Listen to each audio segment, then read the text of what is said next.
You heard me try to pronounce your name. I know. And that's the public school on the West Coast. I'm just a victim, right? Yeah.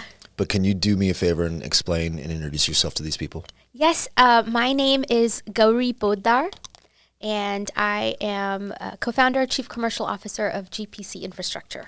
What is that company and what do they do? GPC stands for Gas-Powered Compute. Okay. It does not stand for Gauri Potdar's company, Okay. which is what I told my kids. I told my kids it doesn't stand for that. They thought it did. We focus on bringing energy as a service to the data center by owning and operating on-site natural gas generation. So the idea is to bring energy capital, energy expertise, and to be a long-term partner for data center operators that are trying to access power and kind of deal with all of the constraints we're facing today. Focus mainly behind the meter? All behind the meter. Okay, so... And we only do data centers. That's our only focus. Very cool. So can I zoom out of this conversation a little bit and take us back to some of the conversations we've had? Because, for anybody that's listening, first of all, thank you for tuning in and listening. As you've listened in the past, natural gas generation plants have been something that we've spent a lot of time and focused on. Energy throughout, but recips and turbines. We've had some people on here to help us unpackage an otherwise very complicated element to our product. The data center industry started with 4 walls and a roof, and we would just rely on the client to go figure out what the grid was going to give them with the substation. Yeah. And now the product is power along with the data center, and that's how groups like ours are meeting now. And I get the privilege, as I was saying, there's a lot of people that reach out to us and have a story that they feel they should share on the podcast platform. And this platform was designed for people that didn't have a voice. That's it, right? And we try to entertain them, we try to educate them, or we try to inspire them. And I think that there's a little bit of all of it in the conversation we're going to have with you. I think your background is unique, and where you were born and raised probably didn't have a lot of data centers, I'm guessing, back in the day. Nope. So here you are now, you're married, you have kids, you live in Texas, and you have a pretty cool little story that I'd like to unpackage some of that if I can for some of the listeners. Absolutely. And then we're gonna build that back up and dovetail right back into what we talked about in this industry. But the podcast, just like the conference, is focused on the energy, the technology, specifically the labor force that delivers it. And then lastly, the human performance behind that labor force, right? So this podcast, I think, will be fun for people to understand. Like, there's a big thing emerging in their groups like yours, right? You don't own the market on it. There's groups coming, and I think the things that make one company different than the other are the teams that lead them. Yep. Do you agree? Teams, culture, values. Okay. Yeah, absolutely. So to that end, how the heck did you get in this whole game? Where are you from? How did you get into America? Where do you, I know that you mentioned Arlington the first time, and I know that program from a wrestling perspective because their dogs, they won the state championship. They beat Allen for the first time. Okay. So there is so much talent that comes out of that area, but you grew up there since 3? So I was born in India. Okay. I came to the DFW Metroplex in 3rd grade. I was just turned 8 years old. And fluently spoke English by then, you said, right? Yes. Grew up in India where people speak English, Hindi, and the regional language. And so I grew up speaking English, and it wasn't a huge transition for me when I came here. Grew up in the DFW Metroplex. Like I said, went to Arlington Martin, went to SMU in Dallas, pony up, went to UT, I guess hook 'em horns too. I'm not really great with slogans. And spent a lot of time working in energy and energy commodity markets. From a finance or engineering perspective? Actually, from a business development, finance, and strategy perspective. Okay. So I started my career at a renewable energy development and environmental commodity trading shop, which what is was that? This is during Enron time? What are we talking about? It was in 2004, 2005, 2006, right? You're kind of coming out of the deregulated power markets. There was a big focus on, were we going to finally have a cap and trade program? There was a big push towards renewable energy because power, natural gas power and the combined cycle, and that whole ecosystem had kind of quieted down. And so there was a pivot to renewables. And so this startup was a company called Element Markets, now a new, have made a big success of the company, but they were working on developing different renewable energy projects, wind, solar, biomass, biogas, helped to start that business, and then trading RECs, carbon offsets, and all the associated environmental commodities. So it was really good training to understand the fundamentals of how energy markets developed and how infrastructure was built and how it was financed and the logistics around how risk was managed. Why did you get into that? I just fundamentally think that natural resources and the way our world functions is really interesting, right? I mean, like, how do we get power? Like, the value chain behind that is so interesting and so complex. How are plastics made, right? Like, the whole ecosystem in the world that we live in, there's so much behind it. And I was just always really interested in how things worked, why they worked, and how we got to the world we live in, right? And so maybe that's the short answer. Did you have the ambition when you were younger to be in finance, or did you have a, like, we talked about this so much. The Indian cultures, like, yes, they're very consistently thorough on education. Yes. Huge. And the Asian much communities are just the same, right? And there's a lot of value and premium placed on those things. I have to imagine it's because the stabilized careers that come out of it or something, right? Well, I think every Indian parent wants their kid to be a doctor, okay? Like, you can quote me on that. You have a brother that is one, right? I have a brother who's great at what he does, is a great doctor. I think there's an element of, okay, you're helping people. There's an element of you're making a difference. There's an element of there's economic security behind those careers. I didn't know what I wanted to do. I was always very interested in business and entrepreneurship. I kind of fell into energy, thinking about wanting to decarbonize, wanting to make a difference from the natural resource and the energy commodity space. But it was very much a meandering career. It wasn't by design. It was following the next thing that was interesting and where I felt like I was learning and making a difference and working with good people. And so, started there, moved to another company that managed a lot of commodity price reporting, a company called S&P Global, Platts. And what's that mean? They're just aggregating the market data and then setting market values? Well, what they do is it's a price reporting agency for commodity markets. And so a lot of natural gas markets, a lot of crude markets, a lot of, coking coal, iron ore, or a lot of commodity markets, the way they trade and how price and risk is managed is based on indexes and benchmark prices that companies like Platts or Argus or others, they publish, right? So you have to understand the full value chain. You have to understand price discovery. You have to understand transactions. And what they do is they aggregate, report these prices. And then there's contracts that settle on these prices on exchanges like ICE and CME. And so I was managing those exchange relationships and looking at emerging commodity markets. That actually led me to looking at water as an emerging commodity market. This was around 2015, 2016. And I helped then to co-found and start a water business in the Permian Basin, where we were seeing nobody cared about water. With unconventional shale, everybody cared about water. And there was an opportunity to be part of a team that was building a business focused on long-term midstream infrastructure to serve the water industry, an emerging water industry in the Permian Basin. So let's talk about that, right? Because water seems to be a big, hairy topic around data centers right now.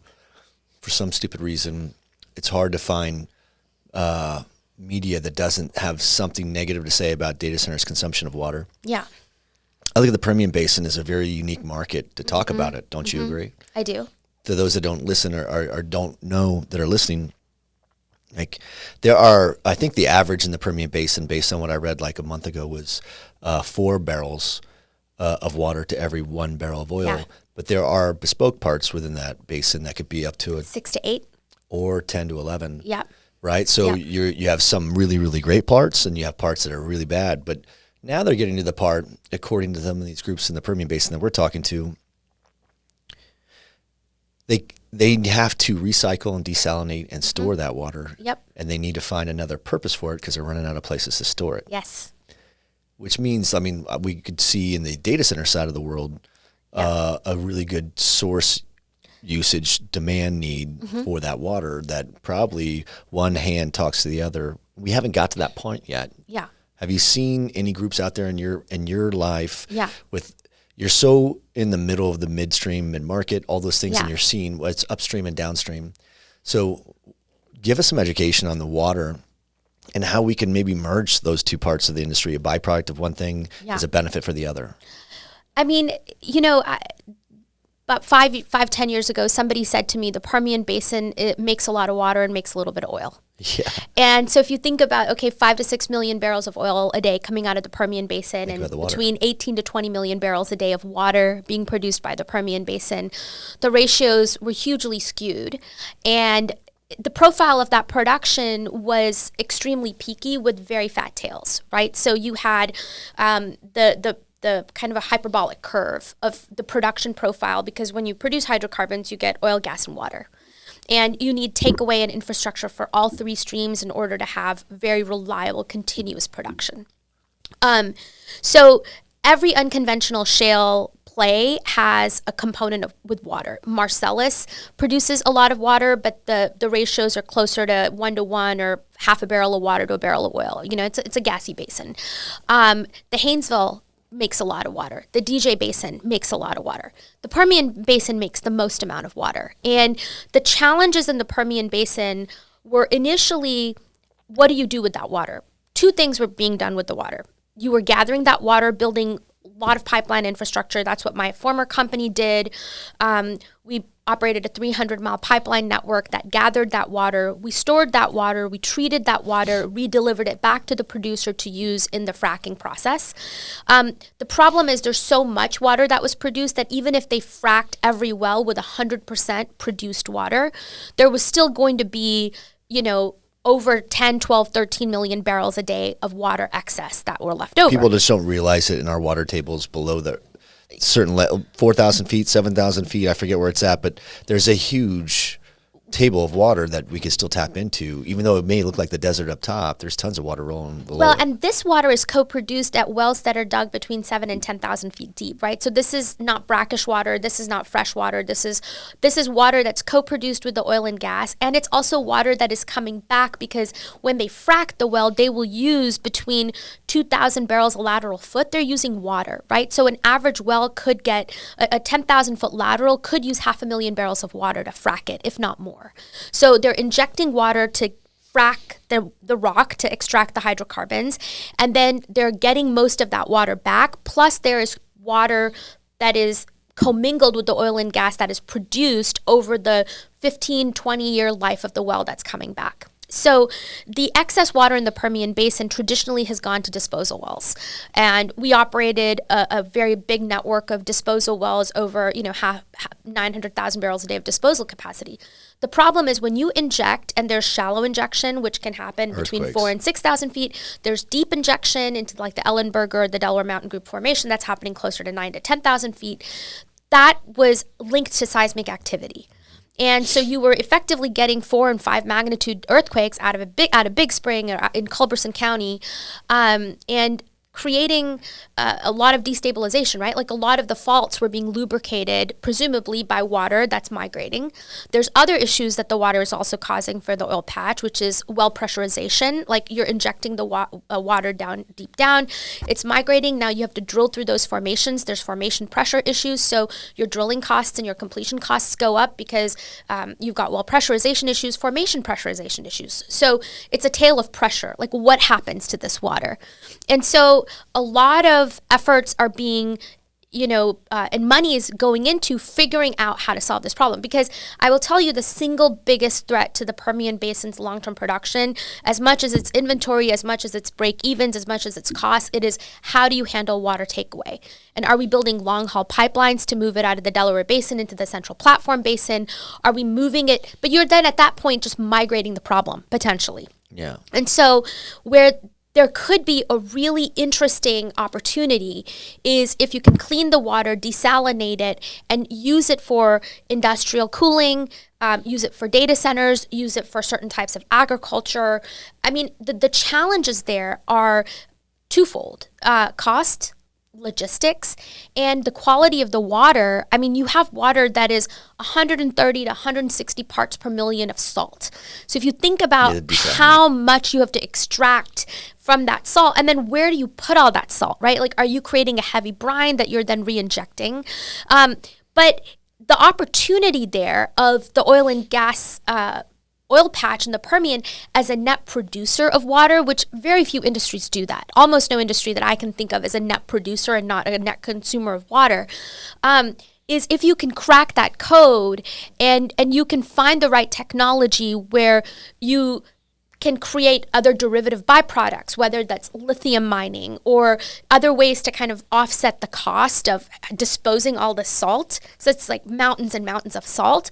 I mean, it's a tremendous opportunity, and it would be solving a problem for the oil and gas industry, and it would be solving a problem for the data center industry, right? That's what we're trying to get to, right? Yeah. Is everything is about finding things that are mutually accretive, and in this case, there is an industry that is screaming that if they don't find other uses for all this water, they will run out of places to park it by the end of 2030. Yes. And you have an industry like us where the optics are, we just consume shit tons of water every day. And there are so many hybrid changes coming to the mechanical permutation to where, we're using glycol, mineral oil, dialectic.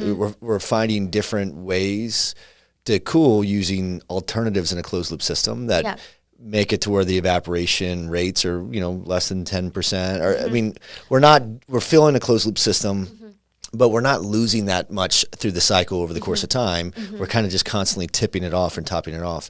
So trying to create an ecosystem that exists where I think oil and gas, I think that our industry today, right? Yeah. And I don't know if it was you, I was just having this conversation with, so forgive me if you just had this conversation an hour ago, but I always try to tell people that, today, in 2025, try to think of it like this. And 100 years ago was 1925.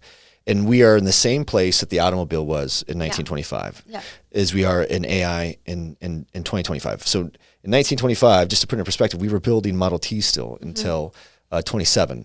So that means when we were putting those products on market, we didn't have service trained technicians. We didn't have service shops. We didn't have places to go buy spare parts.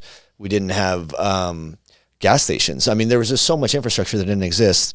And what happened was this massive demand of the agriculture for automobiles, or because a combustion engine was designed for a tractor at first, right? But if you look at all these needs of one industry, it really pulled another industry through. And in this case, I see oil and gas. I mean, what makes an industry not mainstream is the lack of ethics and governance and regulation. Is there that in energy?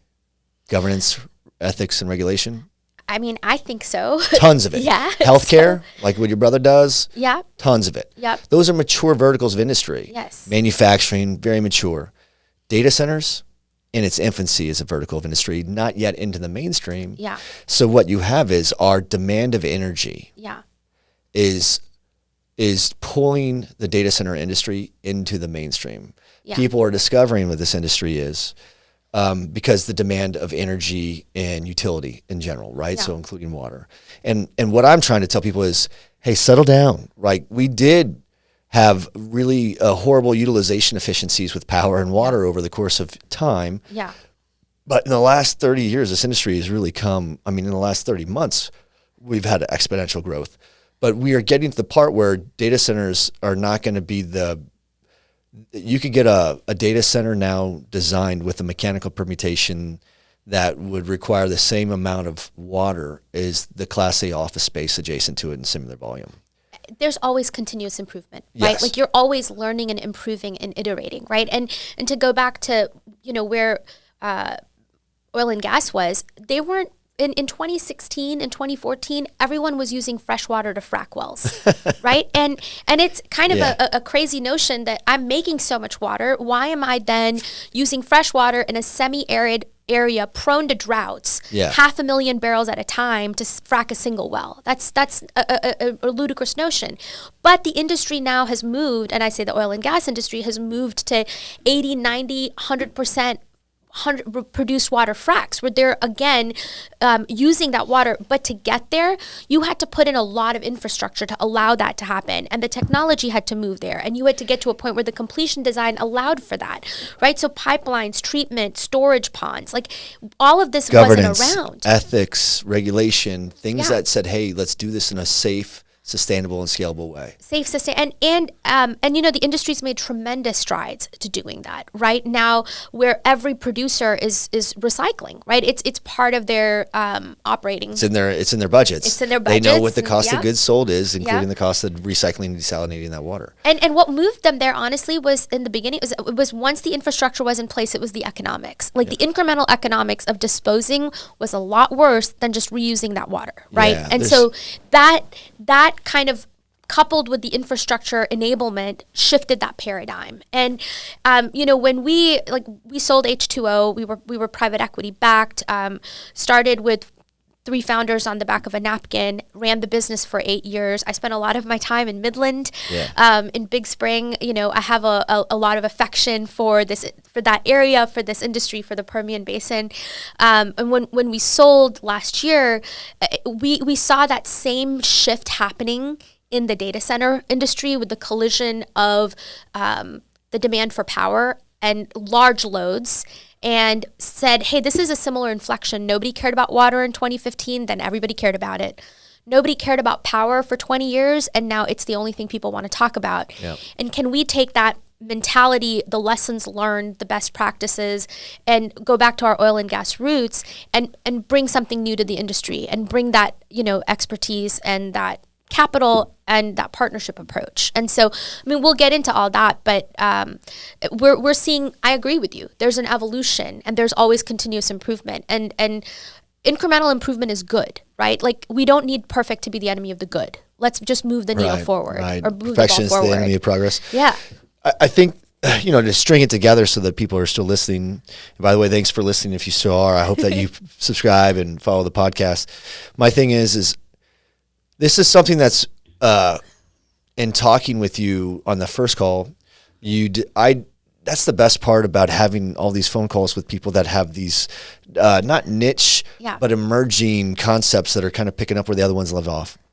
It's almost like you can have a person with a PhD in theology get on a stage, or you could have a Southern Baptist on that stage. They both holding the same book. Yeah. And one radiates a different level of, they can both say the same shit, but one has a different level of passion because it's spiritual for them, right? And and I say that because what we do, you know, in this industry, it begins with us, right? It begins with the whole human, the whole person, right? And the part that I found off of you is when I talk to certain people, their passion is infectious, and I want to talk to them the most because what they're going to talk about, they could go a mile wide and a mile deep into if they wanted to, because that's they're fulfilled in knowing these things, because your whole culture is about like the reason why you don't eat meat. You're like, we believe in nonviolence, we believe in peace, you know, and things like that. But everything you do is what I found to be consistent with what you do for a living too.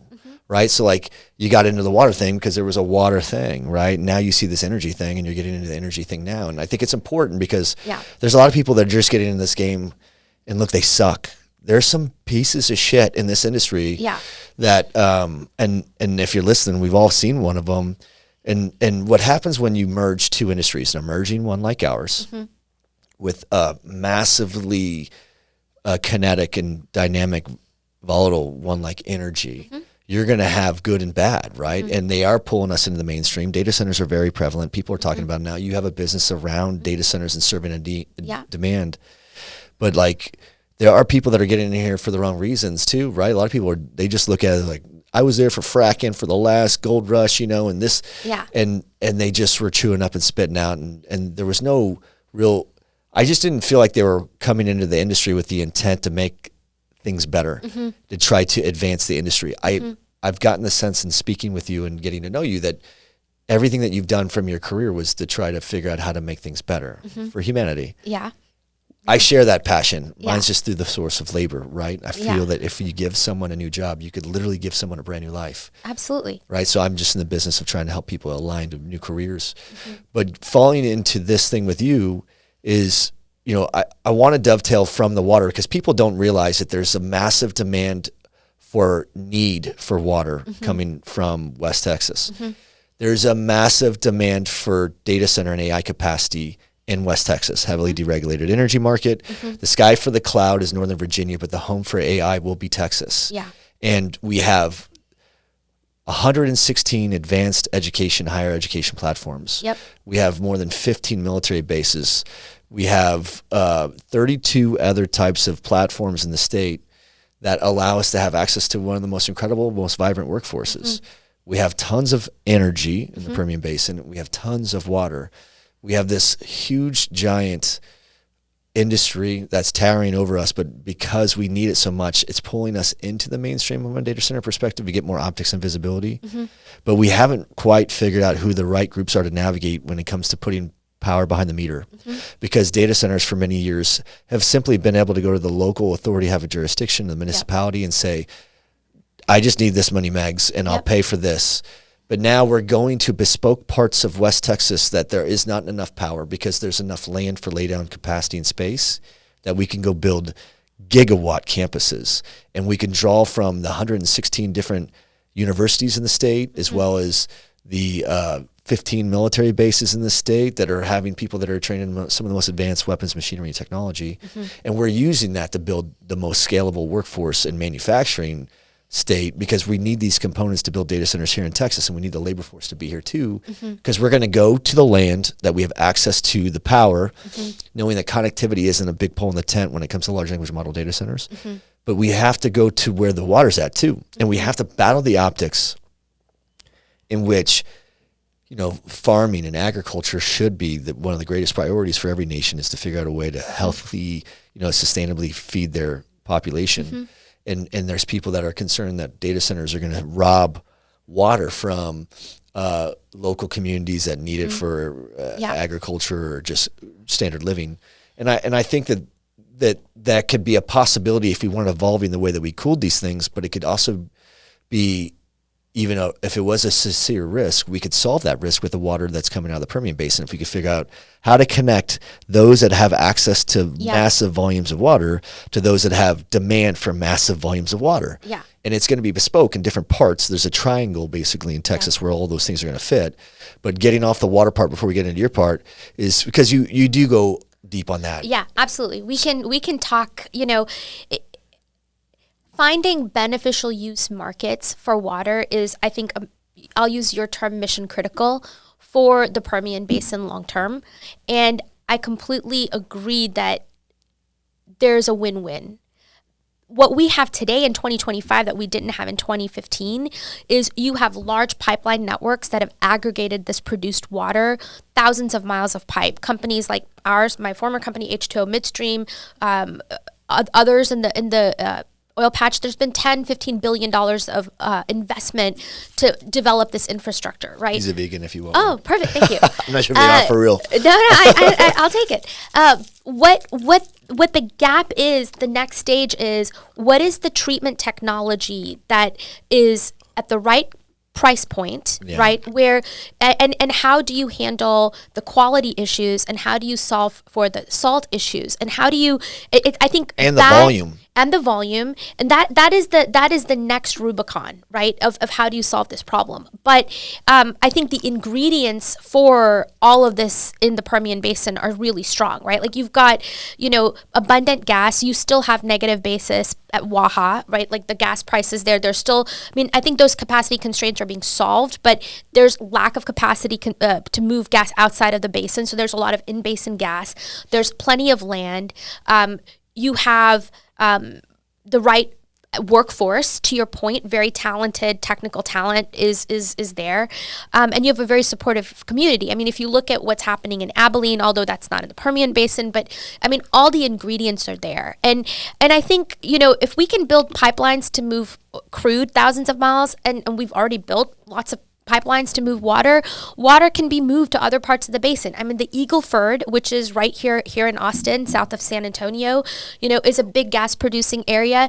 They have produced water, right? The Haynesville, which is in East Texas, they have produced water. So it's a lot, the quantities are substantial in the Permian, but there's not inconsequential amounts of produced water available in other parts of the state where you're seeing data centers site and want to be near.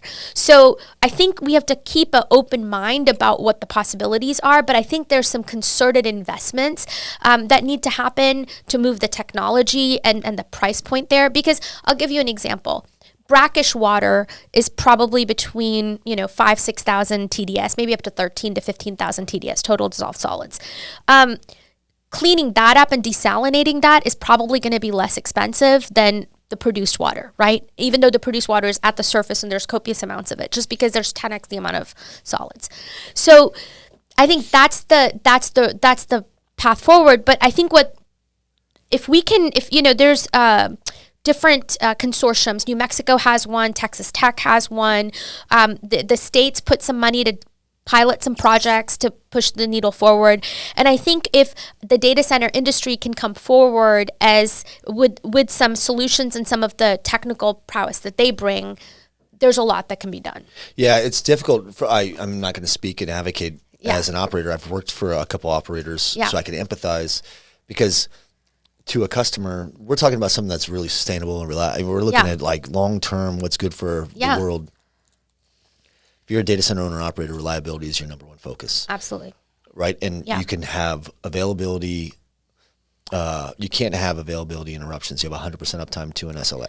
Yep. So it's harder for them to go back, and they should begin, and there are leaders in this industry right now that are bold enough that would sit down with water executives and oil and gas executives and figure out what the right balance or exchange would look like, to where it pencils out for the one side without compromising the reliability on the other. Yeah.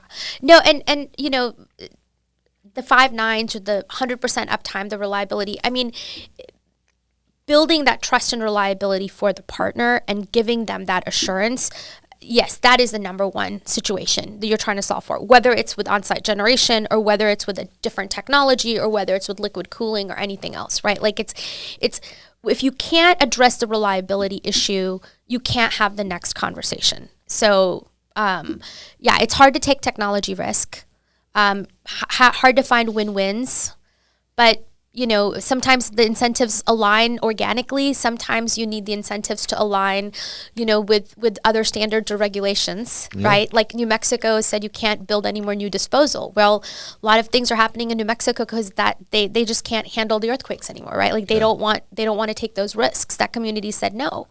So sometimes the mother of those constraints is you get inventiveness. Regulation is what always. I'm not going to say it. It strangles innovation in many respects. Think about it like us. Yeah. In the 80s and the 90s, right, is when America really began to outsource most of their manufacturing. I don't think we understood the unintended consequences of that. Yeah. Which were we basically gutted the middle class. Yeah. And the middle class is really a group of people that could make a good, affordable living to provide a quality of life that allows them to buy homes and put kids in college, and they don't have to have college degrees. Yeah. But when we outsourced a lot of that, we outsourced it to a small pocket of the world on a globe that represents about 2/3 of the world's population. Yeah. But they represent about 70 to 75% of the world's manufacturing and about 75 to 80% of the world's pollution. Yep.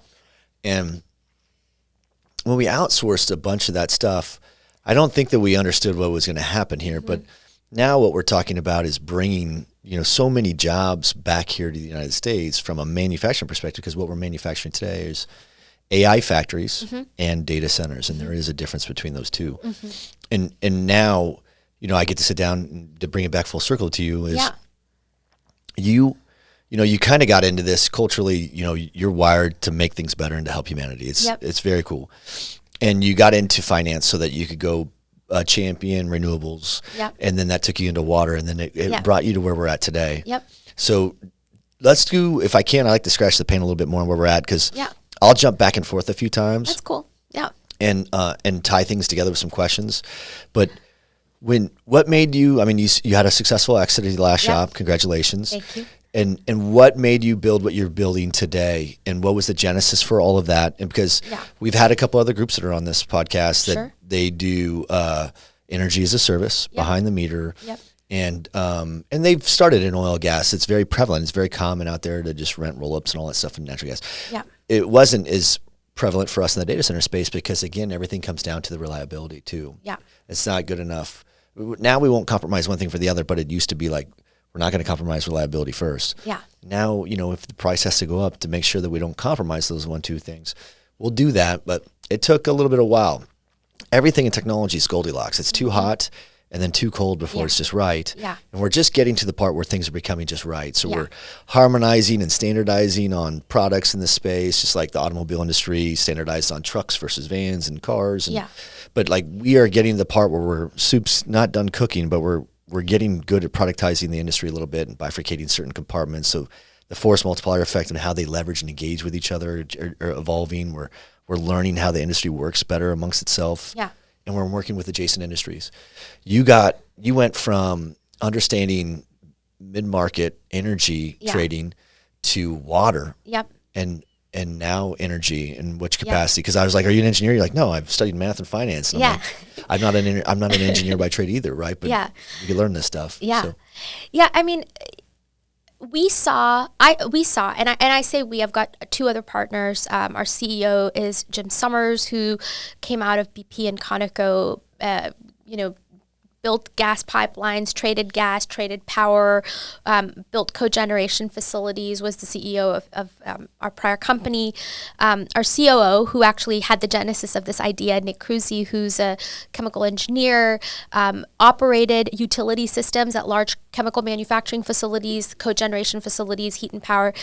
We saw a gap in the market as we saw what was happening with data centers, right? There were a cogeneration gap, you mean? Or? Well, and I'll explain a little bit when I talk about like the gap that I'm talking about. A gap that kind of addressed the full value chain for power generation and making that full value chain accessible for data center operators that wanted access to this solution. And by that I mean, when we first started this conversation a year ago, the first question I would get was, do you guys have turbines? Do you guys have turbines? Do you have, are you looking at recips, or what's your equipment strategy, right? And the gap that we saw was there is a whole value chain that makes up, how that has to come together to deliver a successful power generation 99.99x% reliable, okay? It starts with gas supply. Can you get firm gas? It has to look at air permitting. It has to look at the operations of the facility itself and the design. And are we talking renewable or diesel, by the way? We're talking natural Both? gas. Okay. We're talking only natural gas, right? We don't do diesel. We are strictly behind the meter, on-site natural gas generation. That's it, right? So the value chain to deliver an on-site natural gas facility that will operate at the level of reliability that the data center needs and their tenant needs, you have to cover that full value chain. And so the fundamental question of, can you get gas? Is the gas supply available? Is it firm? Is it reliable for the duration of the agreement, 5, 10, 15 years? Can you get it every single day in the quantity that you need it? Can you meet the air permitting regulations of that area? DFW is a non-attainment. The 9 counties around there are a non-attainment for NOx and ozone and particulate matter. So that means you can't buy. That means you can't credits. build necessarily at scale, and the offset market isn't necessarily available to build. I mean, those markets are tapped out. That's one example.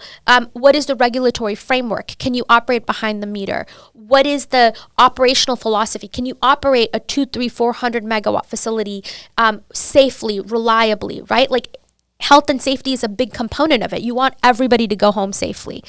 Can you manage the commodity risk around excess gas that you have to balance, because you're not consuming necessarily the same amount every day? There's load ramps, right? Like, there's fluctuations. So can you handle the commodity risk management?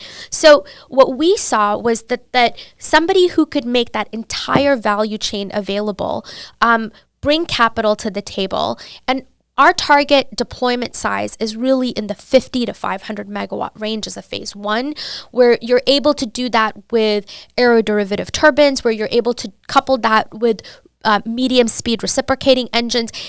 And that design is thoughtful to the end use that the customer wants, whether that's an AI workload or whether that's a cloud workload, is how do you make that full value chain, cover that comprehensively, target this mid-market, which we felt was underserved with what we saw in the space, and bring that capital and expertise to the table in a way that is seamless and an easy button for the operator, right? And that's what we were built and designed to do.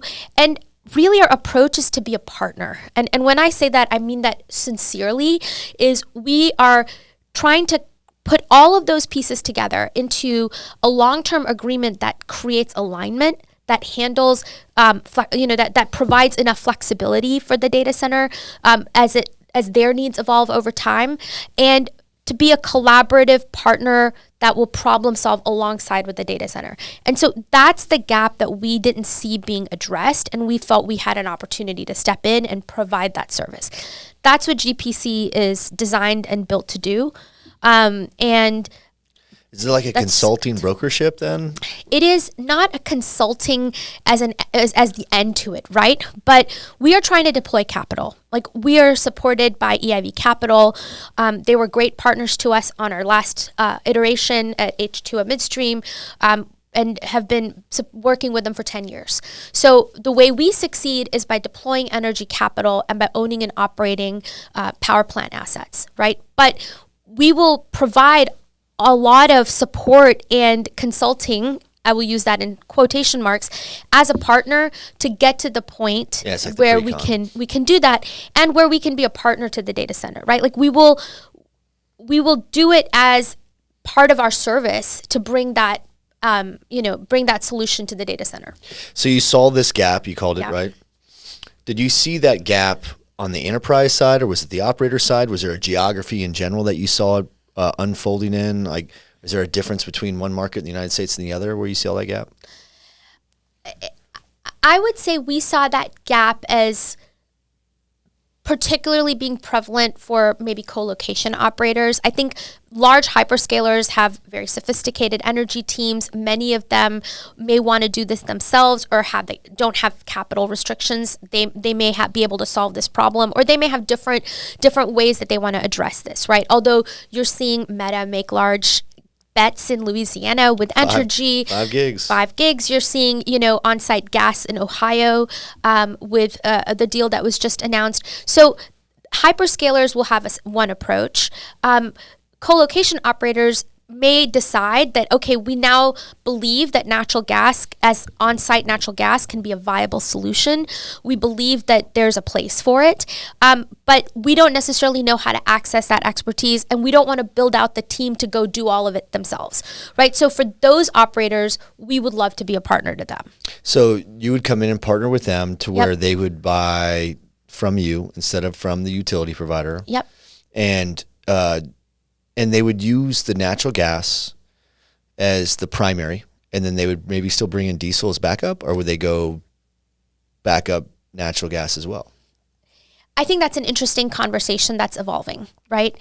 My personal view, and take it for what it is, as a natural gas proponent, is there's a lot of fixed cost investment that goes into making the solution reality. So I think there's a big question in the market, is this a bridge solution until the utility connect comes? What happens once the utility connect comes? Well, that's the question. Are you designing your power plants in parallel to the utility providers in hopes that you would meet their minimum standards if they wanted to go cogen?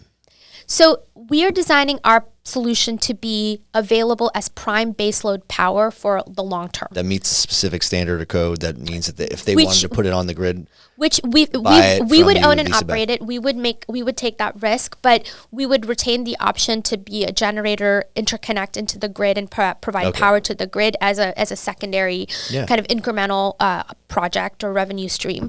But our view is, if you build and make these investments, if I build a gas pipeline to the transmission system, if I let's actually take a step back. If I want to build a natural gas plant, what do I need? I need to make sure I can get the gas. I need the pipeline to connect to the transmission line or to the LDC to be able to bring it to my facility, right? I need to be able to own and operate that facility. If I'm making all of those investments and making that fixed cost decision, then at that point, even if I transition later on to a backup because the utility is available, you retain the option and you retain the control of how you want to use that facility, right? Like that optionality now resides with the data center operator. And the incremental cost of generation, once all of those fixed investments have been made, just the fuel and the O&M to run the facility, it's likely lower than the cost of buying power from the grid. So our view is that this is a long-term baseload solution. It can be designed to give the level of reliability that the operator needs, right? Meeting or exceeding the reliability of the grid. You can do that with an N+1, N+2, or N+3 configuration, and redundancy built across the whole plant, including the balance of plant. And you then bring the control back to the data center in how they want to use that facility and how they want to interact with the grid. And then there is the option to transition it to a backup if needed. There is the option to potentially eliminate diesel backups. There is the option to make the utility the backup. There is the option to decide how to interact with the grid and optimize the cost over the long term. But in my view, the control that you get by, as a large load self-generating is invaluable, and it's how other large industries that have large electric loads have operated for a long time. If you look at refineries, if you look at chemical manufacturing, pulp and paper, all these are large loads that self-generate and then have a grid interconnect where they may interact with the grid, right? But for the most part, they self-generate. That's interesting. So when you started looking into this about a year ago, yeah. Was there any geography in the United States that you thought you would zero in on or focus on, or were you just basing some of the advantages that you may have had as a business on your knowledge of the Permian Basin and Texas? I originally thought we would be very, very heavily focused in ERCOT and then potentially PJM because these are deregulated markets. Power prices in PJM were particularly high. The capacity auction at that point had cleared just below the cap. There was a lot of data center demand. There were transmission constraints that were really kind of screaming for an on-site solution where you are now not, waiting on the transmission line to get built. What we found is that there's a lot of other markets where this model makes a lot of sense. Outside of the mission critical industry. Yeah. Outside of Texas. Okay, yes. gotcha. We only do data centers. So, we're seeing demand for this model in Nevada, Arizona, Utah, Ohio. Pennsylvania, Ohio. I haven't seen it in Arkansas specifically as GPC is a place. Iowa, Indiana. So, right? So based on those states, we could talk about who's going to those states, and those are hyperscalers. And those hyperscalers aren't building megawatts anymore. Yeah. So the solution that you offer, energy as a service, I've noticed that you don't really get deep on whether you're using turbines or recips. We can get into it. Well, I think that people would probably want to understand, like, what are you providing and to what scale can you provide it at, right? Yeah. Because like we had a group that was the title sponsor of DCAC, I think 2 years ago. Yeah. And they, I think at our conference, met one of the largest operators in the world in our space. And yeah. I saw that operator signed like a 1 gigawatt on demand. Yeah. But my thing is like that's where they're at now. Like they're picking their teeth with 50 to 100 megawatts. They need gigawatt stuff. When your solution was looking down the barrel of this stuff a year ago, were you thinking of that scale right off the bat? We were thinking about that scale, but I think we also were seeing that people were legging into that scale over a period of time. That as a phase one, a deployment in the 50 to 500 megawatt size, that's still a lot of power. But those programs, scaling into it over time. They're 5 to 7 year programs, right? Yeah. So you're like, for the next 5 to 7, we're going to ramp from 0 to arbitrary number 4 gigs. Sure. So that means, every year we're adding 800, 900 megawatts. Exactly. Sure. Yeah. First year, you're probably only adding 300 because the Yeah. first one through the wall is always the bloodiest. You got to get these things going. Yeah. Once you get the cookie cutter going, the team's Yeah. rolling, then you could build faster. But my thing for you is, did you anticipate seeing that, and the reason why I ask about the product is because every other manufacturer or every group that I've seen that offers it as a service is still dependent upon another manufacturer's engines, exception of one. Yeah, and we are as well. We're sourcing either, turbines or recips from other OEMs. We're partnered with them. And are you agnostic to who it is, or? We are. I will not use the term agnostic because we care deeply. I will say we care deeply about whether the application is fit for purpose for the use case, but we're not wedded to a specific, manufacturer, a specific engine size or engine type, or similarly on the turbine side, right? And I'll give you an example. Like in certain markets, in certain geographies, engines make a lot of sense, okay? If you are at elevation and if you have high temperature, turbines have a D rate associated with it and a heat rate that is sometimes not efficient.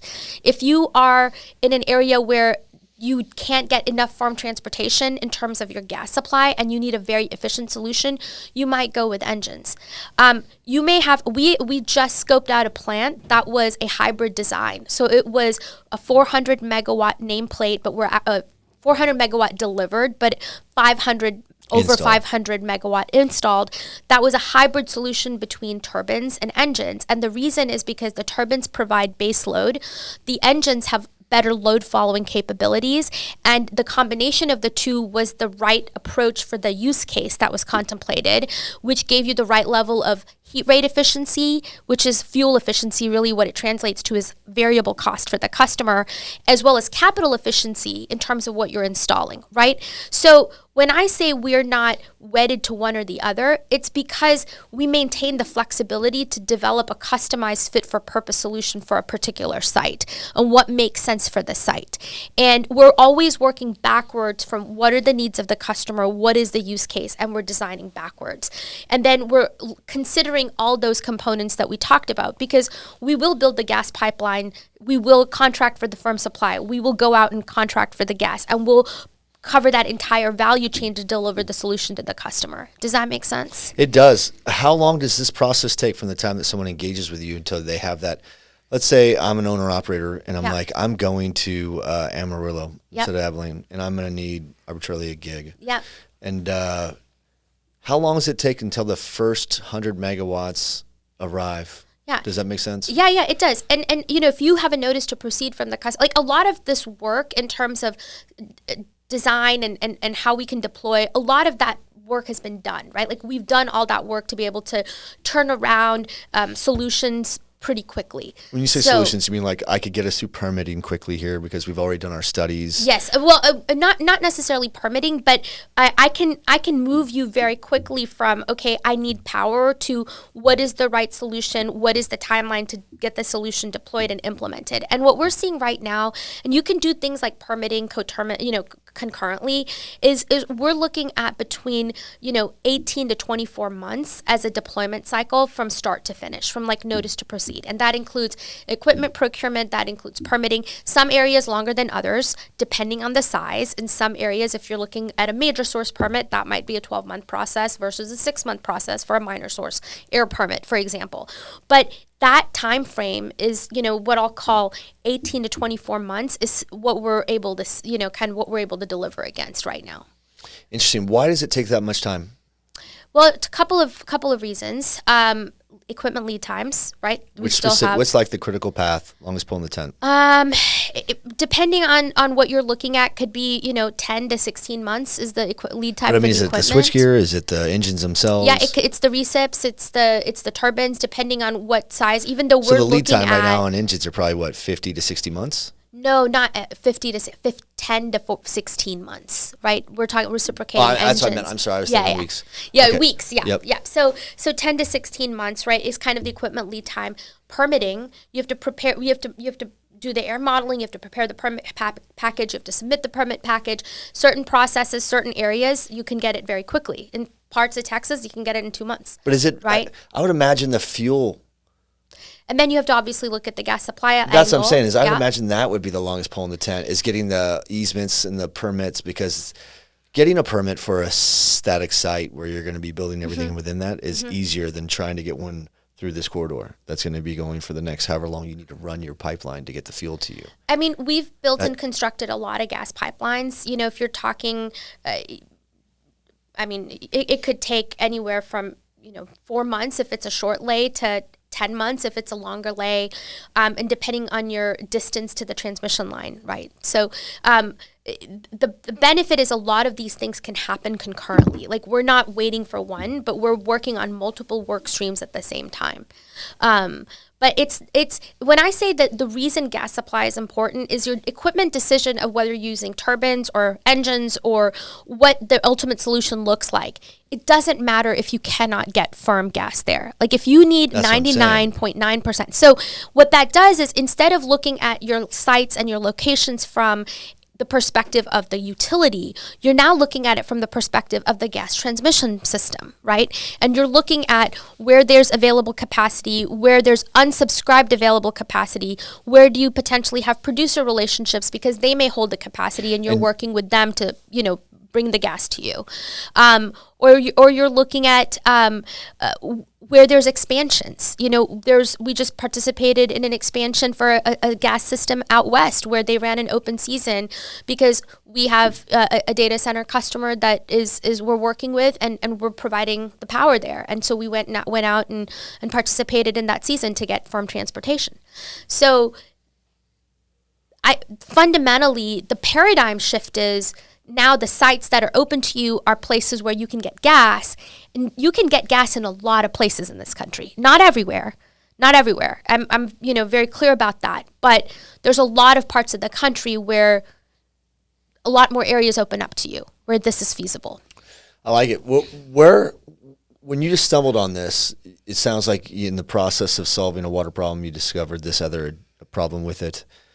What was what are you seeing? What do you see in the industry taking place in the next 2 to 3 years? I mean, depending on, and I read every market report I get my hands on, I'm sure you do too, right? And depending on where you're at, we're anywhere between 38 and 45 gigs of install capacity in the U.S. right now. Yeah. And we have 10 gigs to 11 going online right now. 90 to 93% of that has already been sold out, right? So that means all that we're building right now is already sold, but 7 to 7%. So that means we can't keep up right now. What did your team see, and what did you all see when you looked down the barrel of the opportunity in this industry? It wasn't just, it looks a little bit good. It must have looked good enough to pivot enough to where this is the primary focus, right? So what is it that you're anticipating? Are you seeing us go into markets where it's this 2,000 anchor mega campuses that are hyperscale master planned for, Meta to be right across from, 500 kW of Microsoft with, 500 kW of CyrusOne or whatever, right? But, master planning a huge lot and just building these communities with these huge energy plants around it. That's some of the types of conversations that we get to sit in. What are the things that you're seeing, and what do you see this industry evolving towards? Because you're pivoting around it too with the energy side. Where do you see it going? That's a great question. I mean, there was a really interesting survey that came out. I think Bloom published it, where they looked at what was the industry expectation for on-site generation. And that survey showed something like a year ago, 13% of the respondents thought we'd have on-site generation by 2030. Natural gas generation, I think. And when they repeated 27 gigawatts by 2030. No, 13% of respondents said that some portion of the data center's energy demand would be served by on-site energy. Right. And that has shifted to almost 40% this year. So the industry has recognized that as a large load, they're going to have to bring some generation to the table, right? And so you're going to have some on-site solution. My view is that campuses will have hybrid kind of all of the above, right? So I think that most campuses will have some on-site generation that is primary. I think because there's still a big propensity and a need that they will interact with the grid, that there will be some part of the data center that's served by the utility. And I think that as the data centers get used to the reliability and the optionality associated with on-site gas generation, that you'll start to see a lot of cogeneration and cooling applications evolve for the data center the way they have for other heavy load industries. And I think this is maybe one of the biggest pieces of the conversation that I haven't heard talked about or discussed, which is, when you have on-site generation, and like I said, I think that'll be a bigger and bigger portion of how data centers get their power. You have a lot of waste heat that can be captured, run through an absorption chiller to provide a cooling stream to the data center, right? So now you go from a solution that's 40 to 50% efficient to one that is 80 to 90% efficient. You're using natural gas coolers? You're using absorption chillers in this case, which use a combination of lithium bromide and water as a refrigerant and the absorbent. And what you're able to do is take waste heat, which is generated off of a turbine or an engine, and instead of using that to run a separate steam cycle to create additional power or for another industrial application, data centers like refineries have other uses for this waste heat, which is they need cooling. And so you can capture this waste heat, you can run it through an absorption chiller, and you can now provide a second cooling stream to the data center that offsets their PUE, that unlocks additional compute, that reduces the carbon footprint associated with that facility, that increases the cost benefits associated with that facility on a per kilowatt hour basis, because you have a little more capital associated with the absorption chiller, but the OpEx associated with it is super minimal because it's using a waste byproduct. And so I see kind of this cogeneration solution where it's a cooling application rather than a heating application. I think that's going to start to become super prevalent as data centers pivot, right? Is because if you're going to do on-site power, get every molecule of benefit that you possibly can to make it the most efficient thing possible. And the way to do that is by taking that waste heat and using it to defray some of the cooling needs of the data center. You can do it without water as well. So, I think when you ask, okay, where do I see this industry heading? I would say kind of three things. I think on-site gas becomes a big part of how they serve their power needs. I think cogeneration starts becoming a second innovation behind that. And I think that you still have an interaction and a connect with the utility, and the data center now retains the optionality of how they use these energy sources, and they become energy centers and they optimize around this, and they provide service back to the grid from a grid reliability perspective, or they provide, but they control their own destiny, right? And I think that there's a lot of sustainability benefits to this, and I haven't heard this conversation, and we have it with our customers, and we try to evangelize it and say, look, there's other ways to be very, very efficient as a sustainable industry and kind of moving that technology ball forward. But I'd love your perspective on how much of this conversation you've been part of. No, that's why we're having this conversation. I love it. And I will share with you, not to sit back and be coy and pretend like I don't have some other conversations. I will be glad to share those things. The reason why I asked the question as broad stroked as I did, or as vague as I did, is because there's two parts, right? There's capabilities of natural gas and there's limitations of it. Yes. And, I was referencing at that 27 gig mark. There was I want to say it's last September's Goldman report that said that we're going to put 56 gigs of renewables online, 60% of that, roughly 27 gigs alone, just from natural gas reciprocating turbine engines. So there's a huge thing. And for that number to have pivoted to the right wouldn't surprise me a little bit. I ask every energy person, specifically on the natural gas side, what they see down the road for the next 5 years, because typically they've sat front row during the last boom, which was fracking. And I've read reports, so this isn't Kirk Offel. The way that I've read some of the various market reports with regards to bridging solutions for energy, I've always viewed natural gas as a 3 to 5 year solution, because the adoption rate of emerging technology, as we both now are seeing, which is specifically driven from the demand of AI, has made it untenable for us to solve the current solution using the current model, traditional fossil fuels, but even the renewables and natural gases. I mean, the inefficiencies of solar and wind are never going to solve the problem for us at the scale that we're doing, at least in this application. I think there's a massive application for solar in residential. My thing is, nuclear is going to be, I come from the nuclear navy that had, when I was there, 34 different types of nuclear propulsion and power plants, and had been in service for 76, almost 77 years. And we don't really hear a lot of stories about submarines sitting on the bottom of the ocean with reactors, because we have human beings that are so incredibly trained at operating those reactors that we know that when we hook up to shore patrol or shore power, even in third world, when we'd pull into countries throughout the Med, we would hook back up and move the needle to the left. And we'd do it as the cost of us being there, right? So we could generate energy quickly. And what we found was the safest, most sustainable and scalable form of renewable energy is going to be nuclear. Sure. When I say limitations for natural gas, I'm like, how much can we actually build in one application? Yeah. Right? Because it makes sense for, we're building, for people that are listening, we're building 100 megawatt AI data center factories, not including the network node at a click. 1,400 people, 1.5 million gallons of fuel in a closed loop, of water in a closed loop. We know the metrics of the game, but now we're just like, okay, so how do we scale that? And now we're realizing that there's a limit to how much natural gas I can get to a site, or a limit to, based on the sizes of the reciprocating engines that are most prevalent or available today.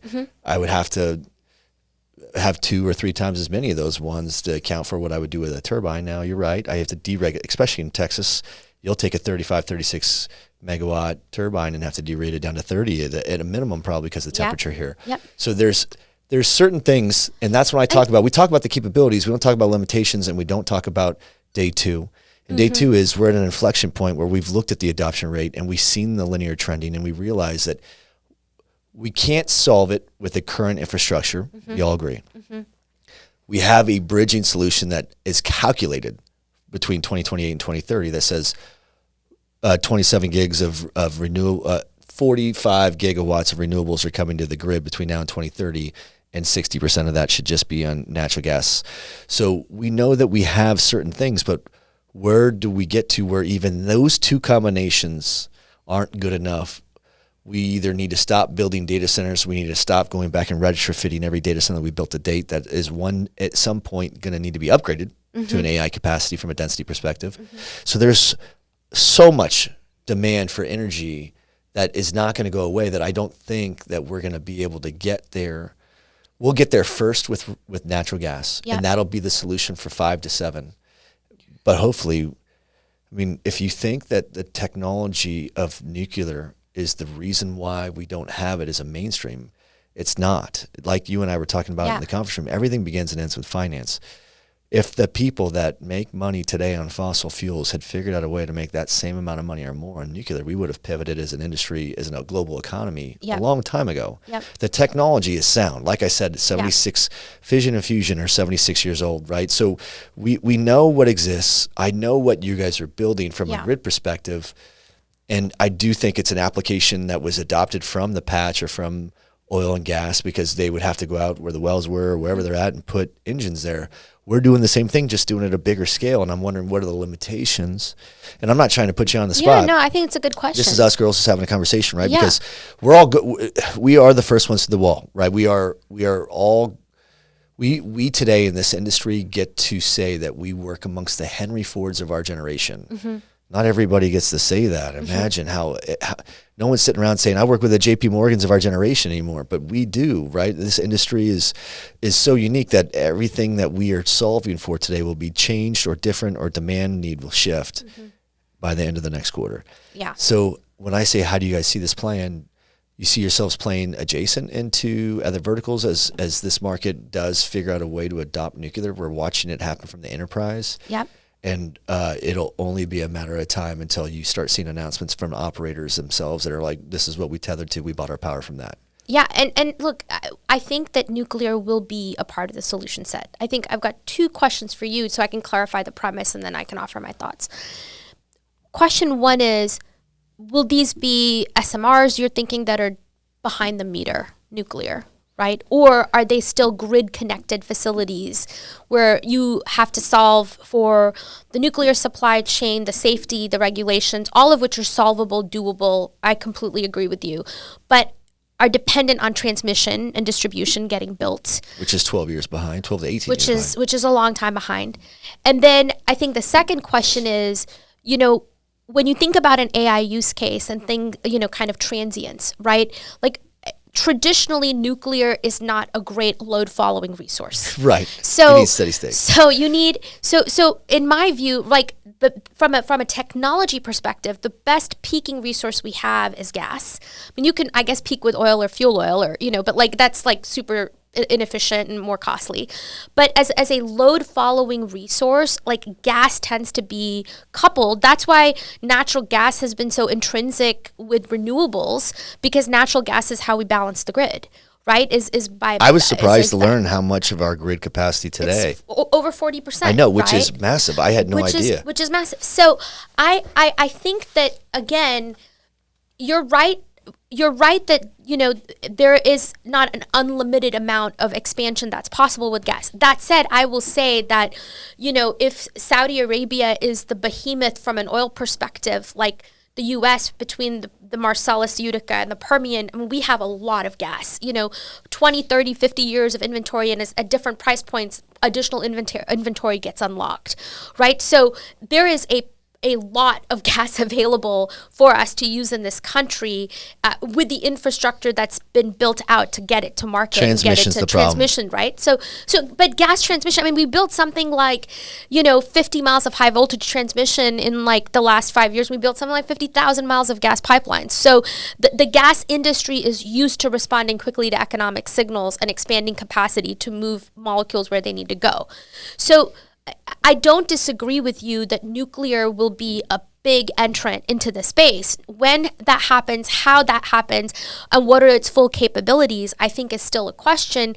And then is there still a role for gas to play as a peaking load following resource or a backup resource? And, as much as we think about NIMBYism, I mean, you can't get a transmission line built right through in Houston, which Houston zoning laws are famously lax, right? So, and data centers are having difficulty getting permitted in Loudoun and Prince William and lack of power. But also community issues, right? Like communities, NIMBY there for communities, sure. right? So when you kind of think about all of that, I think that the road to nuclear, there's still a lot of things that need to get solved, right? So my view is, yes, I think nuclear will be a big part of the solution.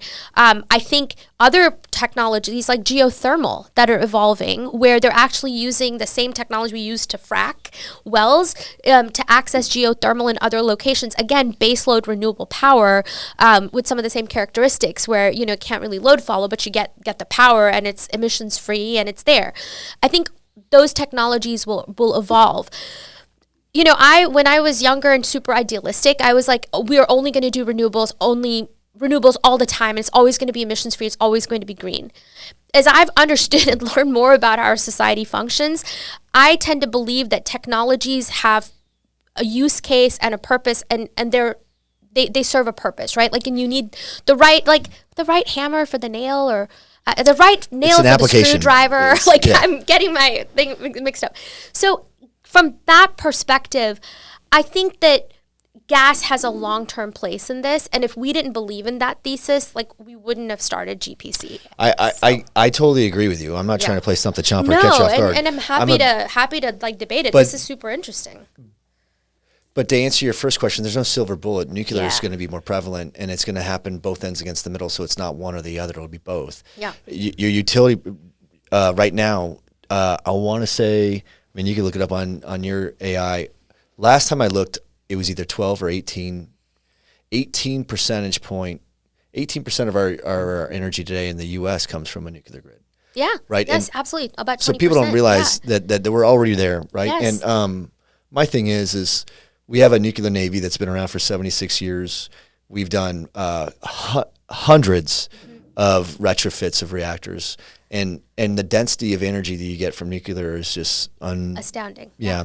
Unparalleled. So I think that what you'll see is you'll see that 18 to 20% of the U.S. grid that currently runs off of nuclear. I see that number being repatriated. I see that number doubling within the next 10 years at a minimum, because once we're able to unleash that power, it's going to extend the capabilities of the grid. Yes. But until that happens, you'll see groups that can figure out a way to make it pencil based on the volume of scale that they could come in and they could make a business case to justify deploying so much money into this asset, knowing that it will go closed generation. Or at some point, it'll be able to move the needle to the other side on the grid, but it's behind the meter today. Yeah. And you're going to get to the point where you're going to have, I mean, there's really, when we talk about the type of companies that have the ability to go get their own reactors, there's less than 10 of them. Yeah. All right. So we're really only talking about a few companies that represent 80% of the internet traffic of the world anyway. So they're the ones that are the largest aggregate demand users of this energy. So they're going to build half it for themselves, like they build their infrastructure today, and the rest they'll outsource. So it'll become the operator's problem or the municipality's problem to figure out how to get that energy there. What it's going to do is it's going to open up new markets for data centers, right? And it's going to open up more opportunities. And that's, I mean, building back the middle class with these types of opportunities are going to make it possible for people to become, if they're not going to be in the trades, they'll be professional, skilled craftsmen of some kind that understand how to go build or do the maintenance on these engines or these turbines, but using their hands from the logistical, from the manufacturing. If you look at, a couple of years ago, we used to talk about the existential threat to the industry, and everyone thought it was energy and labor. And then they were like, oh, it's supply chain and energy and labor. And I'm like, guys, it's only labor. Yeah. It's 1,000%. We don't have enough labor to build things. That's why the lead times are long. Yeah. If we had more people that could go into warehouses, we're sending all these kids to colleges where 1 in 7 of them will graduate this year with a degree that's made obsolete from technology already. Yeah. And you have 1 out of 4 universities right now ripping out and replacing their curriculum because it's outdated. So we don't have kids. We have the wrong amount of people going to college, and we should have shifted a lot of them over to an area of opportunity that's similar to the trades, but it's a craftsman type certificate. It needs validation and certification program training, not college degrees. Yeah. And those people will go back and they'll build the components. Yeah. Then they'll build the power plants with those components so that there's enough energy to justify being able to put more data centers on, because now we have all the stuff we need, the components, the energy, and the labor to build the data centers themselves. But if you draw back and you peel back the onion on the problem to the supply chain, it's labor. If you look at the problem with energy, it's a 50-50. It's either labor or it's regulation. Where I was going with this conversation earlier and got lost was we outsourced our manufacturing to China and India, which represents 75% of the world population, or 2/3 of the world's population, 75% of the manufacturing, 80% of the pollution. Well, the interesting part about that is bringing it all back to the United States, we shifted an entire model of this industry on its head, and we didn't even see it coming, right? So we didn't realize that by bringing people back, or there's 8,000 data centers on Earth right now, depending on which you Google and which app you use.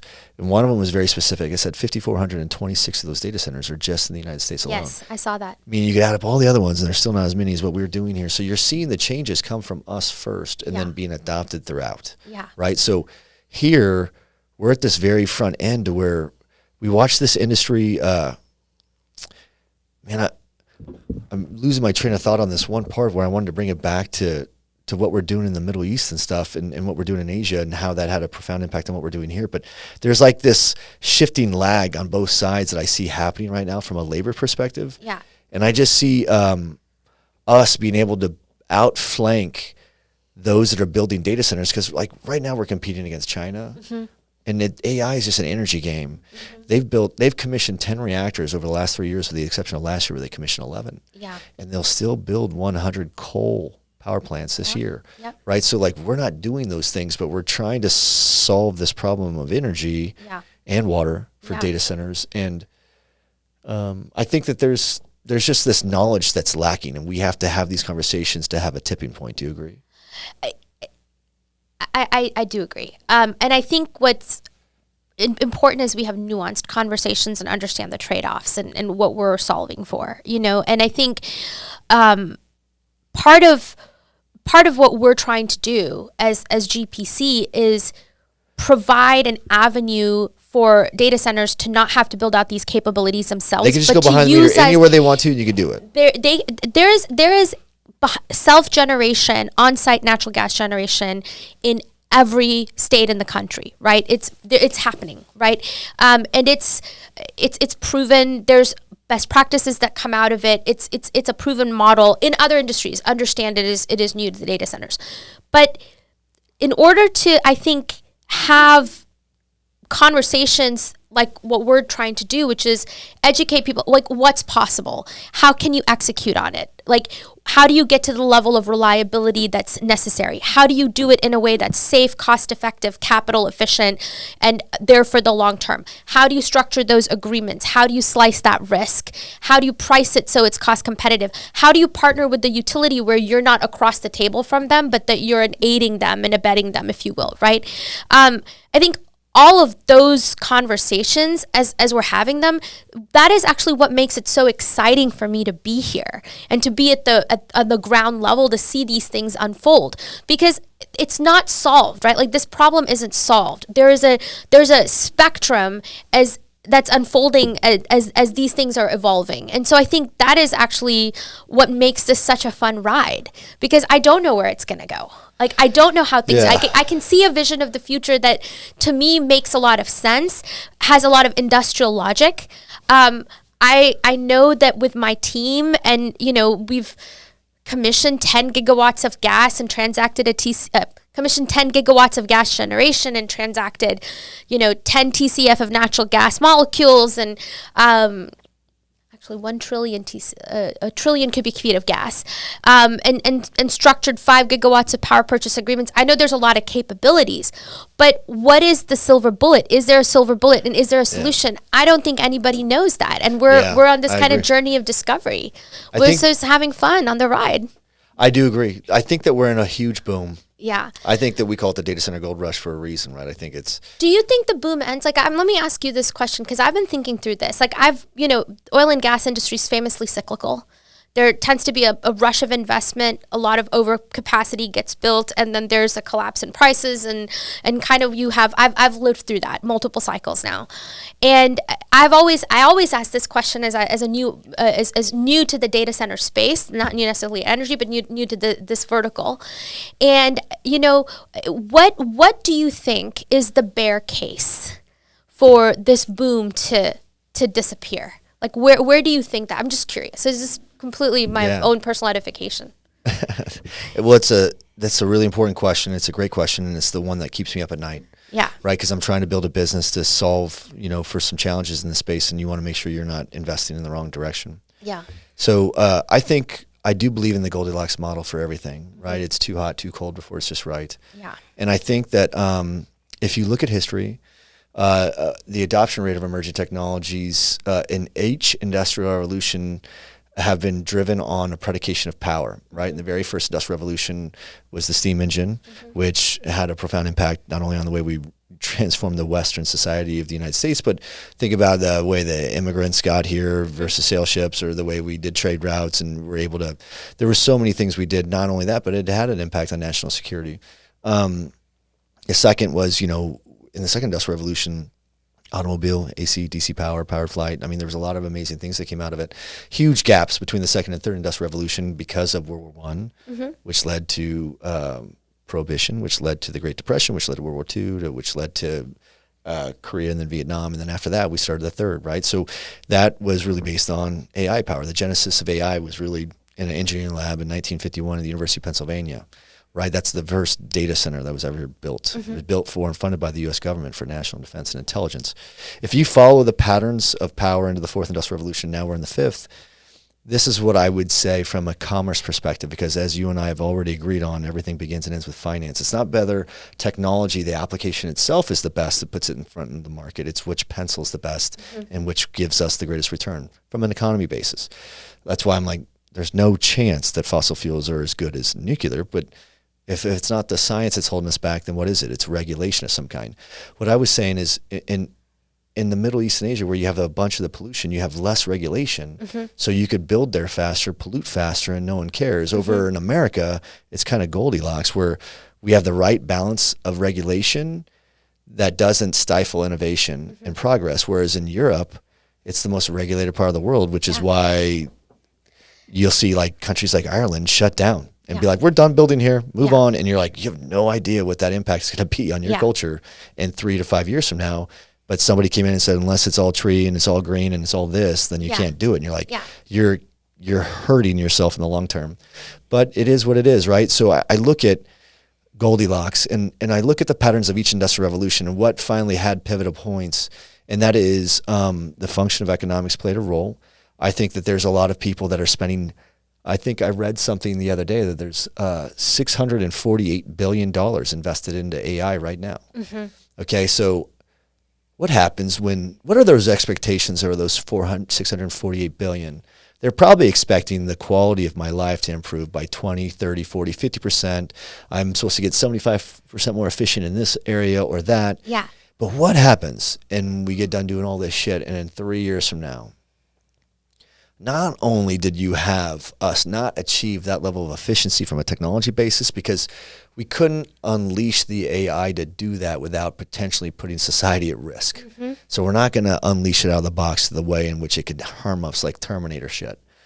But what we're also watching is this. I'm a Gen X, right? I was born where there were still commercials for cigarettes on television. Okay. In fact, there was a commercial once for asthma cigarettes, for asthma smokers. Interesting. I know.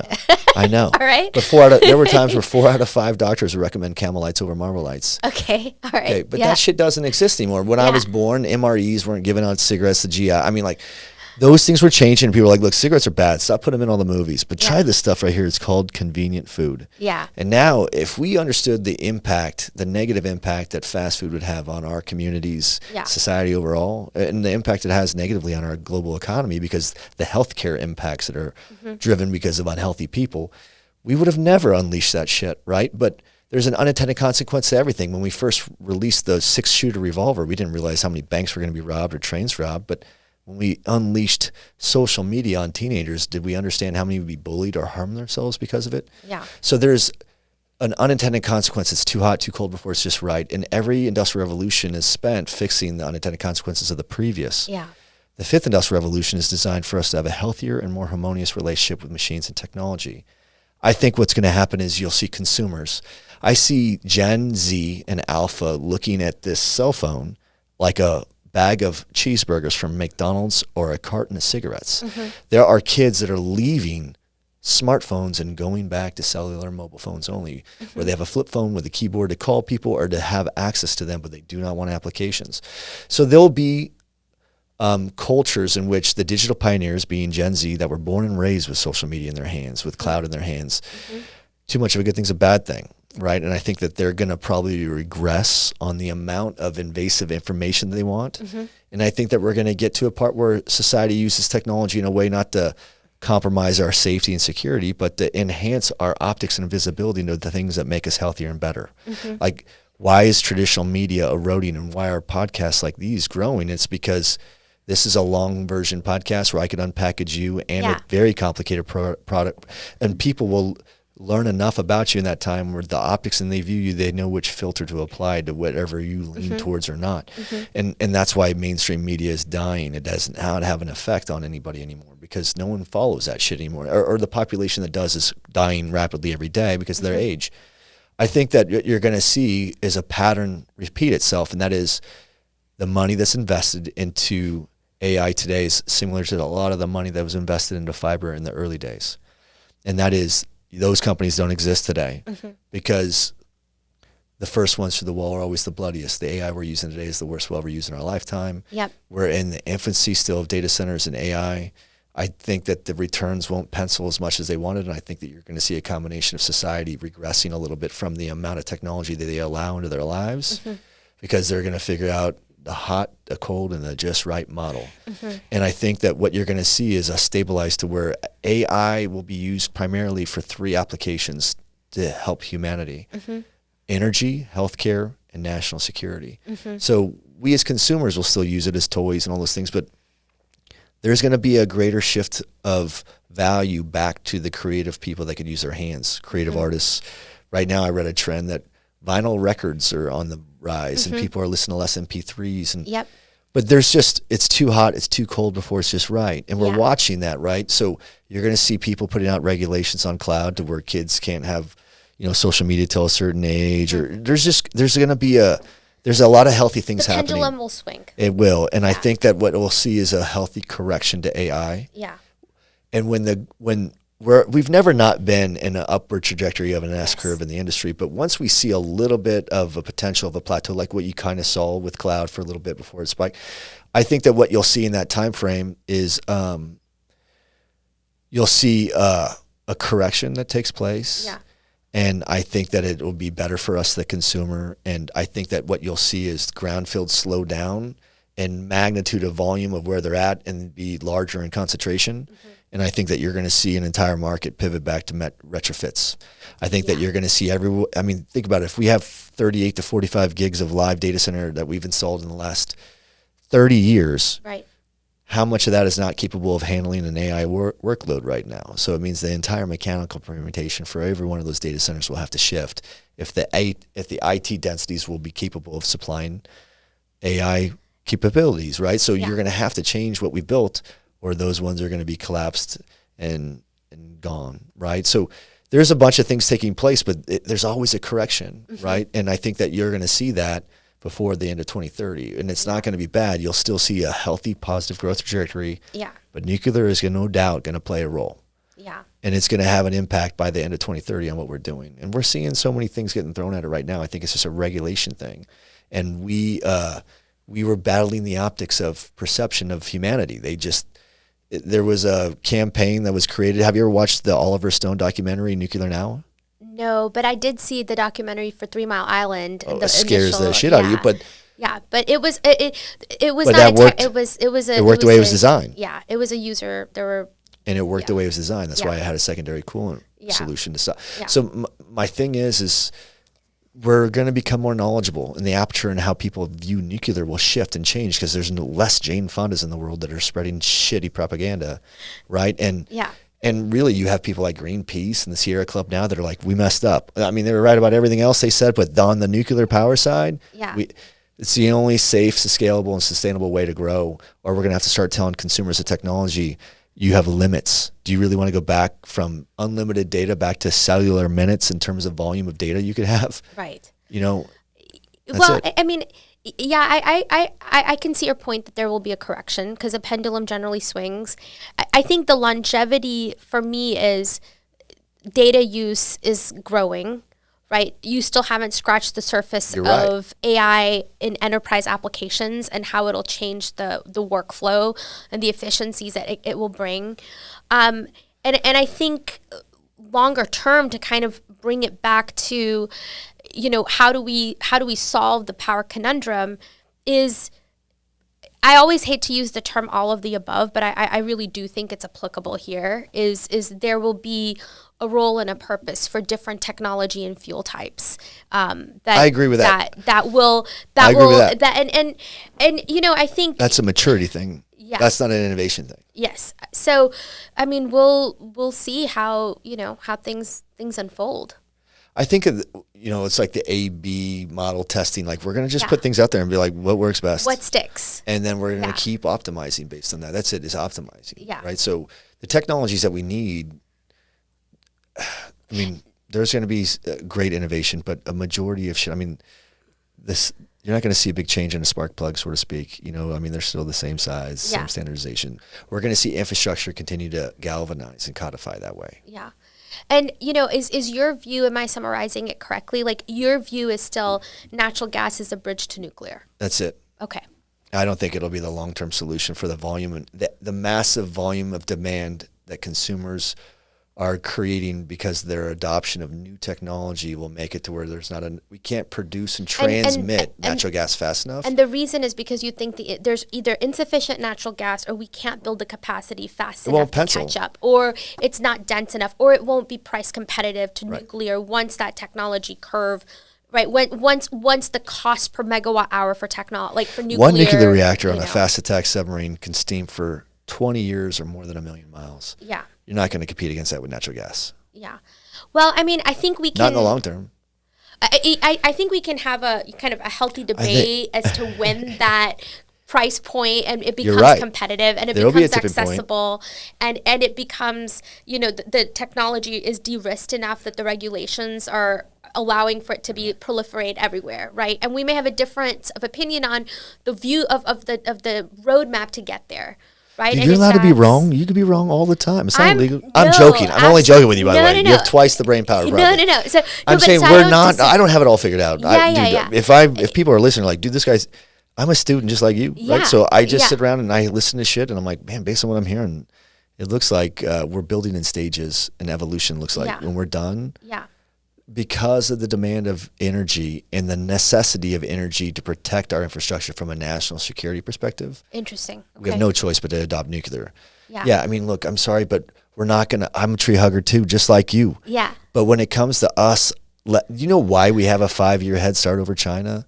It's because of all that fiber that we put in the earth in the late 80s and early 90s, which, again, those companies don't exist. Yeah. But if you're in China, there's parts that are stuck in the Stone Ages, and there's parts that are so dense you'll never get a fiber cable to the other side of town. Yeah. So, like, we also created mainframes here in the United States, and we happened to put, from the 50s into the early 90s, we were still rolling out tons of mainframes. So there's so much compute capacity on this country. That's another advantage that we have. The only way that China beats us is if they get access to more energy. AI is a cool consumer toy, but make no mistake, it's the most advanced weapon for machines, technology, weapons for warfare. Yeah. I mean, and we've used advanced technology in warfare since Abe Lincoln used the telegram to talk to his generals on the front line, which again revolutionized the Civil War. Sure. So like we're gonna not allow at some point, national security will override regulation, and it's going to unleash an industry that's been pent up with its hands tied behind its back for 20 years because there's no one that rallies against nuclear more than renewables and fossil fuels, right? And then look, no one beats down fossil fuels more than nuclear and renewables, and no one attacks renewables more than nuclear and fossil fuels. And I don't come at it from the perspective of attacking nuclear at all, right? But I see your point. I see your point that we've been in this kind of war of energy technologies, and I'll use war but I'll call it the battle. Maybe that's less fraught. It's like this battle of which technology is right and what are we pushing, solar or wind, et cetera. But fundamentally, I do take your view long term that nuclear will be a much bigger part of the energy puzzle. Because of national security. Okay. Maybe that was kind of the missing link for me. You think we're going to let China put 31 nuclear reactors online and outflank us in energy because they could feed their data centers more power than we can? Yeah. So at some point, and there's executive orders to open up, right, like the national laboratories for pilot projects. Like there was just one that I think it was just last week, right? The 6 sites were opened up for data centers, like Idaho National Laboratory, Oak Ridge. I mean, the bunch of. I mean, it was an executive. Dude, it's bureaucracy. I don't have. Dude, that stuff's going to be. But to pilot exactly what you're talking about was to allow like data centers and nuclear. So there was some. It won't happen from that. It'll happen from. The technology will be revealed that it could pencil out from a capital markets perspective in a way in which investors can make money in a reliable way, and then you'll find some sort of a political administration that's going to find value in stimulating the economy and unleash the regulations that will put a very sophisticated, arm-to-the-teeth product on the market to go head-to-head against fossil fuels. Yeah. And like renewables are cool because you could get there way faster than we can. We can't build a reactor in 18 to 24 months and put it online and have it ready. Right. You know what I'm saying? So like you have to be there, but at some point, we're either going to start capping the amount of energy consumers can use for technology, or we're going to have to adopt a form of technology that's capable of scaling us beyond what the limitations of fossil fuels and renewables can do. Yeah. Until we find, there's other technologies out there, but they're not, the offsets to hydrogen as an example, or can you imagine there's safety. Like you said, it's the number one KPI in this entire industry. Unpackaging that one is going to take more time. Yeah. We're getting used to nuclear right now in regular conversations. And to many people, they just think nuclear weapons. There's a dichotomy between nuclear energy and nuclear weapons. There's different types of technologies, right? But they don't realize that one is bad. I agree. Nuclear weapons are horrible. Nuclear energy, amazing. Yeah. Amazing for society. The amount of pollution. The only way to stop or reduce the carbon footprint is with nuclear power. Well, and I think, when you look at what's caused our emissions to reduce over the last 20 years, it's been coal to gas switching. Yes. Right. So which is awesome. Right. Which is awesome. Yeah. But we're going to hit a plateau there, and the only way to continue to bring that down. And who knows what technology is going to teach us by then. I mean, we're changing. We create more data on this planet right now every 9 months prior to what we've created in the history of the world before that. Yeah. So like the way that we consume data, the way that we generate data, and the way that we consume energy is shifting to where there's no crystal ball. The market doesn't see it as a stabilized evolution yet, which is why you have people standing by with trillions of dollars waiting to dump it into it. Mm-hmm. And there's just some regulations that are going to probably shift, that are going to unleash you, unleash them, unleash us. And then what will happen is we'll stand there and figure out if the capital markets and the economy figures out how to make it efficient, or we're going to figure out if China gets to a point which we have no choice but to turn on the industrial war machine of America and put that muscle behind data centers to make sure that China doesn't have a greater advantage in AI over us. Yeah. Because I think most of us would agree that we wouldn't be as comfortable with that.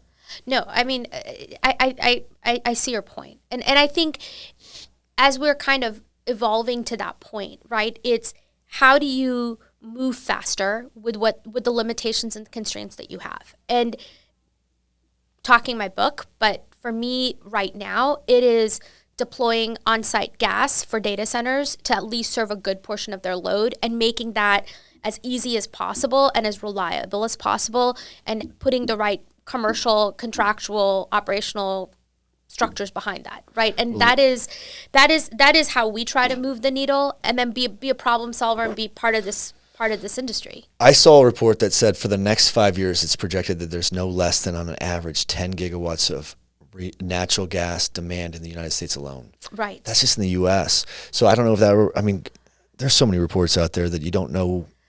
If you handicap them all still, it's telling you there's a shit ton of demand for natural gas. Still a big you guys demand. are going to be in a great spot. Yeah. But it'll be part of a bigger picture at some point, right? And I think for us consumers, that's what we all want. We want access to cleaner, safer, more reliable energy. Yeah. And until we get there, I think the best we have is natural gas. And I think coupled with like the right investments in the grid, right, and to make it accessible. I mean, it's we've got to take a holistic view here. I agree. And so, I don't disagree. Hey, listen, this has been an amazing conversation. What haven't I unpackaged from you? What didn't I ask you that you think people should know? Because this has been a great conversation. I appreciate your time. Yeah, we took it in a lot of different directions. I told you that we didn't have a plan. I'm like, let's just roll with it. Let's just roll with it. No, I'll say kind of I'll like close with an analogy for me, right, which is. Data centers have been used to the utility, and to me, the utility is like getting a key to the car, right? Like the utility was the car was ready to drive, and that's what they've been used to this whole time. And I think with the shift that we're seeing, where it's pretty darn hard now to access the grid. What can we do to move the needle? And for us, that was trying to recreate that for the data center, give them the key to the car by handling all of the complexity of the gas value chain. So to us, that is creating on-site generation that is accessible, cost competitive to the utility based on long-term amortization of the fixed costs, and to make it sustainable, and to make it as sustainable as possible by recovering the waste heat and using it for the cooling of the data center. So for us, like what you didn't unpack, I mean, we didn't really talk about why I'm vegetarian. We can save that for another day. Next podcast. Next podcast. We didn't really, but for us is how do we bring energy capital, energy expertise, and be a partner to the data center, and that's what we were formed to do. And to give them a key to the car. I mean, we're the Uber driver, right? Like we'll do it for them, right? And that's what awesome. We were formed to do. So that's GPC. That's our story. We are excited to be part of this industry. We're excited to problem solve and collaborate, and excited to be part of this platform. Thank you for having me. Well, this platform was built for people like you, right? This is where you wouldn't otherwise have a voice. We want to, so if you're listening right now and you feel like you can't get on one of these other platforms, it's only a matter of time until we get you on this one. If it's something that the industry is going to find a lot of value in, and I don't play Caesar on what that shit is, really, to be honest with you, but if I see that there's a lot of questions, like, man, when we do a podcast, like, this podcast will be cool because you should get some text messages. In fact, before we're done, you're going to tell people how to reach you. Absolutely. I'll definitely see a few where people will be like, how do I get in touch with this person? Or, hey, what do I know about this? And that's it. The goal is to give you a platform and give everyone that wouldn't otherwise have one an opportunity to move the needle, because some of these other platforms are just like, if you pay enough money, we'll put you on stage. If you, you know, and I don't want that, and I didn't want that on this. I just said, if you could come down and talk, there's, we get a lot of people that are excited about every time. There's one person that sent me a note, and they said, every time that I listen to one of these podcasts on energy, it's like adding a piece of the puzzle to the bigger picture, and they understand it better. So the optics and how you view it, the way that you present it from the inside looking out, is going to help people on the outside looking in understand what it is that you're doing and what it is what they're doing. What we do and how we do it is really important. Why we're doing what we're doing is the most important. And being able to explain that and who you are and how you got to where you're at. I think when people are going to be coming, and people will come to you now, hopefully this will help you get, you know, even if it's just one more phone call, at least now they know what they're dealing with. They're dealing with someone who, this is part of your constitution as a human being. You are clearly fulfilled by what you're doing with your job, which is why you're so successful at it, because this is what is important to you. Man, working with people that are doing what they love to do or what they're passionate about is infectious. And we as an industry, we have a lot of nerds. You're a super pocket nerd, you know that. I'm a nerd. Right, but like that's I own it. But that's great. That is not a negative. That's own that shit. My thing is we're around, like, this industry does not lack genius. It does not lack intelligence. It does lack leadership. It does lack the courage to speak truth to power and to challenge people. But I also think that comes with a lot of knowledge, and there's a human performance element of what we do where people don't know how to have conflict. They don't know how to challenge each other without attacking. A lot of people, like, I interviewed a guy today, and I'm like, you're going to fail. It's going to be the worst fail you've ever done in your life professionally. What are you going to do about it? You're like, how do you emotionally respond to those setbacks? You know, there's so much that takes place.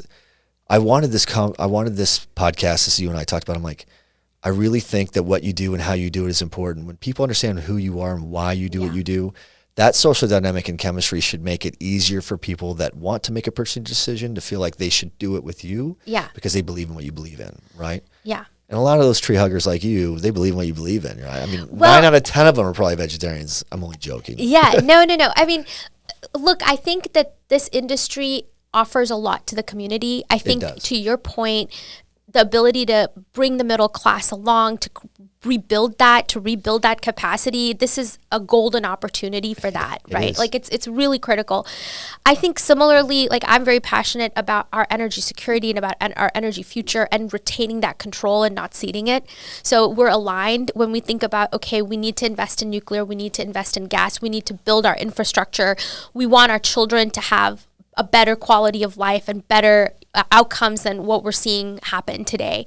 And so to me, like, that value, the values, and we operate from a values-based culture. Like, we're heavily culturally driven, like integrity, transparency. We talk about pound your fist on the table, right? Like, we battle ideas, not people, right? Like, we're passionate about that, but we're passionate about problem solving. And so if we can be of help to anybody, whether there's an opportunity or not, whether people want to just understand, pick our brains, compare notes, trade, whatever, like, we're more than happy to do that, because I'm a lifelong learner. Like, what drives me is, am I learning, am I growing?